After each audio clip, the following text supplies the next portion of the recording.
आज से कई साल पहले एक जिम में मुझे एक फीमेल मेंबर के बारे में पता चला कि उनके ट्रेनर ने उनको एक बहुत ही खास डाइट प्लान दिया है वेट लॉस करने। और उस डाइट प्लान में उनको 2 to 3 एग्स खाने हैं, 2 ऑरेंजेस और 100 ग्राम बॉइल्ड चिकन। टोटल ये उनका डाइट प्लान है, जिससे उनके ट्रेनर ने क्लेम ये किया कि ये आपके लिए बेस्ट है और इससे आपका वेट लॉस होगा। जब मुझे इस बात का मालूम हुआ तो मैं उनके पास गया और मैंने उनसे पूछा कि क्या आप इस तरह की ये डाइट फॉलो कर रही हैं और क्या आपको डिजीनेस सी महसूस होती है, क्या आपको अब कमजोरी सी महसूस हो रही है, क्या आपको नींद आने में प्रॉब्लम है, क्या आपके मूड स्विंग्स और आपका बिहेवियर में आपको काफी चेंज नजर आ रहा है।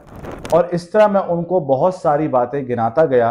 और मैंने उनसे ये तक भी पूछा कि क्या आपका वेट स्टक हो चुका है, और आखिरी बात ये कि क्या आपके जो फीमेल की मंथली साइकिल होती है उसमें भी प्रॉब्लम हो रही है। तो उन्होंने हर बार यही जवाब दिया कि हाँ, मुझे ऐसा ही हो रहा है। ये सिर्फ एक शख्स की बात नहीं, किसी एक जिम जाने वाले की बात नहीं, ये हजारों लोग, करोड़ों लोग की बात है कि जो समझते हैं बहुत कम खाएंगे तो हमारा वेट लॉस होगा और हम शायद ज्यादा सेहतमंद बन जाएंगे, लेकिन हकीकत ऐसी नहीं है। आज मैं आपको बताऊंगा कि जो कम खाकर बहुत कैलोरी रिस्ट्रिक्ट डाइट फॉलो करके अपना वेट लॉस करते हैं तो उनको किस कदर साइड इफेक्ट्स और कितने बड़े साइड इफेक्ट्स हो सकते हैं, और इस पर क्या रिसर्च की गई, क्या एक्सपेरिमेंट किए गए, क्या स्टडीज की गई, उनका क्या रिजल्ट आया, मैं आज आपको वो बताऊंगा। 1940s में एक एक्सपेरिमेंट कंडक्ट किया गया जिसका नाम था द मिनेसोटा स्टारवेशन एक्सपेरिमेंट। और इस एक्सपेरिमेंट में किया क्या गया कि 36 लोगों को चुना गया और कहा गया कि आपने अब एक कैलोरी रिस्ट्रिक्ट डाइट पे रहना है,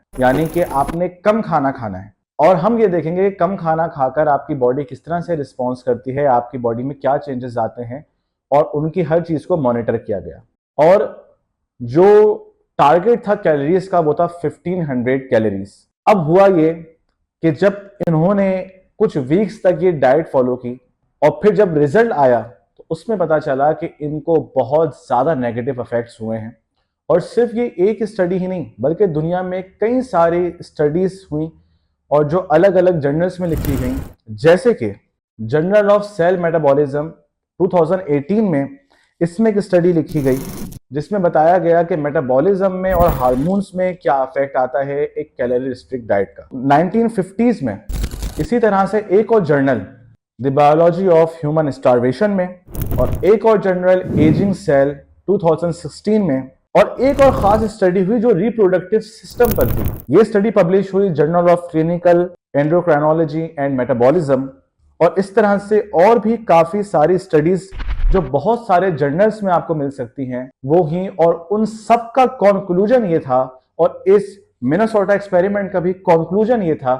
कि इस डाइट से प्रॉब्लम क्या होती है कि सबसे पहली चीज आपका मसल लॉस होता है। दूसरी प्रॉब्लम ये होती है कि आपकी बोन डेंसिटी कम हो जाती है, यानी कि आपकी हड्डियां कमजोर हो जाती हैं और हड्डियां खोखली होना शुरू हो जाती है। तीसरा एक बड़ा प्रॉब्लम क्या आता है कि मेटाबॉलिज्म स्लो हो जाता है, यानी अब आप जो खा रहे हैं वो जल्दी एनर्जी के लिए यूटिलाइज नहीं हो रहा बल्कि वो स्टोर हुआ जा रहा है और सही से आपकी एनर्जी यूटिलाइज नहीं हो पा रही। एक और प्रॉब्लम क्या होती है कि आपको साइकोलॉजिकल प्रॉब्लम्स होना शुरू हो जाते हैं, आपका फोकस सही नहीं होता, आपको मूड स्विंग्स होते हैं, आपके बिहेवियर चेंज होता है, और साथ ही साथ एंजाइटी और डिप्रेशन जैसी बीमारियां भी होती हैं। इसी के साथ साथ आईसाइट वीक होना, हार्मोन्स इम्बैलेंसेस और कई सारे प्रॉब्लम्स, इवन के इनफर्टिलिटी का प्रॉब्लम भी होता है। जी हाँ, जितनी भी ये रिसर्चेस की गए, एक्सपेरिमेंट किए गए, उनमें एक प्रॉब्लम ये भी नजर आई कि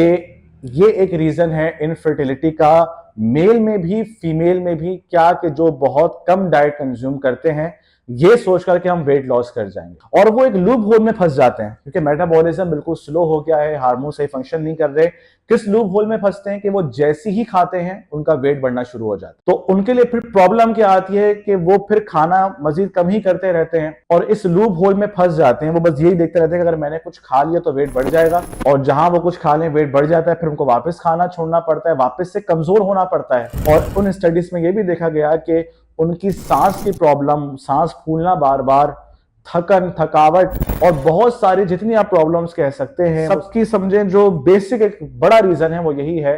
कि एक कैलोरी रिस्ट्रिक्ट डाइट। तो अब करना क्या है कि अगर हम कम खाकर भी वेट कम नहीं कर सकते तो किस तरह से करेंगे, एक ये सवाल उठता है। तो याद रखें कि कैलोरी रिस्ट्रिक्ट डाइट यानी इतना रिस्ट्रिक्ट कि जो ज्यादा कैलोरीज कम हो जाएं। फॉर एग्जाम्पल कोई अगर किसी को अगर 2000 कैलोरीज की नीड है डेली और वो जान पूछकर सिर्फ 1000 कैलोरीज खाए, वो 1200 कैलोरीज खाए, वो 1300 कैलोरीज खाए, यानी इतना ज्यादा डेफिसिट, तो फिर ये प्रॉब्लम्स आती हैं कि फिर ये तमाम इश्यूज उठ जाते हैं। लेकिन अगर एक हेल्दी वे में खाया जाए, आपके तमाम वाइटामिन मिनरल्स पूरे होते हुए, जो आपकी बॉडी की नीड है वो पूरी होते हुए खाया जाए, एक्स्ट्रा ना खाया जाए, वर्कआउट, एक हेल्दी लाइफ स्टाइल रखा जाए, तो फिर एक हेल्दी वे में आपका वेट लॉस हो सकता है।